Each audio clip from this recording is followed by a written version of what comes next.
Аллах не е свят. Ето доказателството, че субектът, посочен като Аллах, за когото се казва, че е всемогъщ, всъщност не е най-святото. Това доказателство е ясно посочено в Корана, където се споменава, че Гавриил е Светият Дух. Коранът тайно признава, че Аллах не е Бог-творецът. Нека разгледаме това стъпка по стъпка. Светият Дух е Светият Дух, принадлежащ на Пресвятото, т.е. Бог-създателят. Така Светият Дух е част от Бог-създател. Габриел обаче е ангел, който очевидно е творение. Ако в Корана се казва, че Гавраил е Светият Дух, това означава, че Гавраил е Бог-създателят. Как едно творение може да бъде Бог-създател? Ако е така, Габриел е посвят от Аллах, когото мюсюлманите почитат. От това обяснение става ясно, че същността, почитана от мюсюлманите като Аллах, не е свята, което означава, че не е Бог-създателят. Тогава как може да се каже, че едно нечестиво същество е Създателят и Всемогъщият?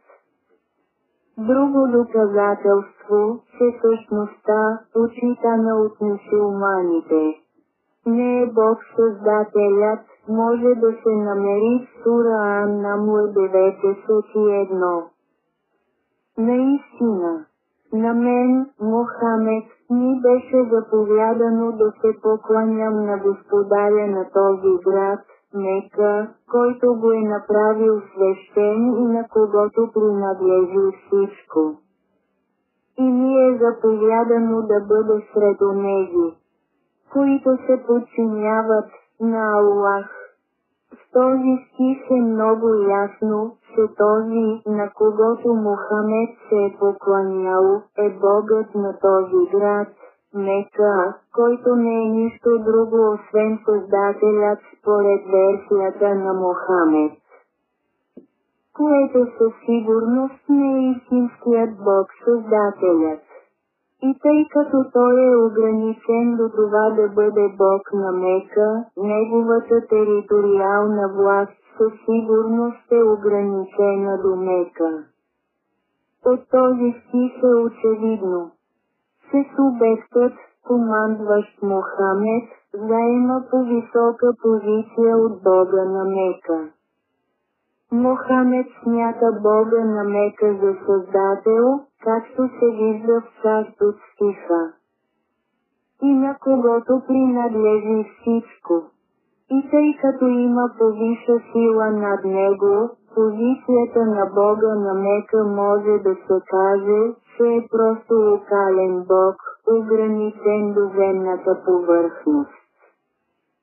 В действителност мюсюлманите и до днес все още вярват, че това, на което се поклонят, е истинският Бог Създателят.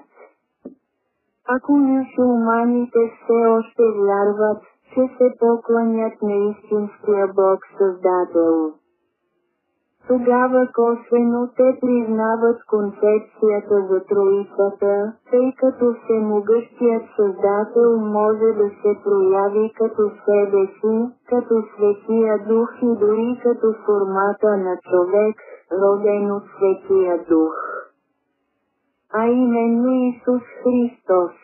Като признават концепцията за Троицата, те по този начин признават, че Исус е проявление на Бог Създателят. Това е много важно за мюсюлманите винаги да помнят, че Богът на Мека, Аллах, почитан от Мохамед, е този, почитан от мюсюлманите. Досега мюсюлманите не са осъзнавали, че са подчинявали своя Бог на Мека. като са изразявали вярност към своя бог на Мека чрез шахада, отхвърляйки съществуването на истинския бог, създател, и се покланяли единствено на техния Аллах, бога на Мека. Дори постът през Рамадан се извършва само от любов към Аллах. Така че защо мюсюлманите все още подчиняват своя Аллах? Въпреки че на мюсюлманите е даден пророк Мухамед, книга, Коранът, и са декларирали своята лоялност към Бога на Мека, за да вярват в своя Аллах вместо в истинския Бог Създател. Не са ли мислили, че в отвъдния живот Богът на Мека може да ги държи отговорни за тяхната честност в вярата им към Него?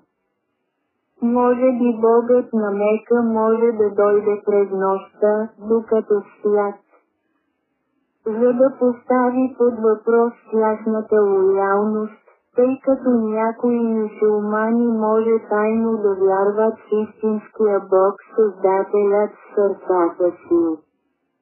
Не трябва ли да бъдат като техния пророк, който открито заяви, че му е заповядано да се покланя само на Бога на Мека, Създателят според версията на Мохамед, който живее в Мека, поточно в Кааба.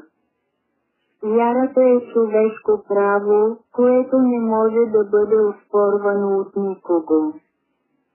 Дори ако същността, в която се вярва, се намира само на земната повърхност.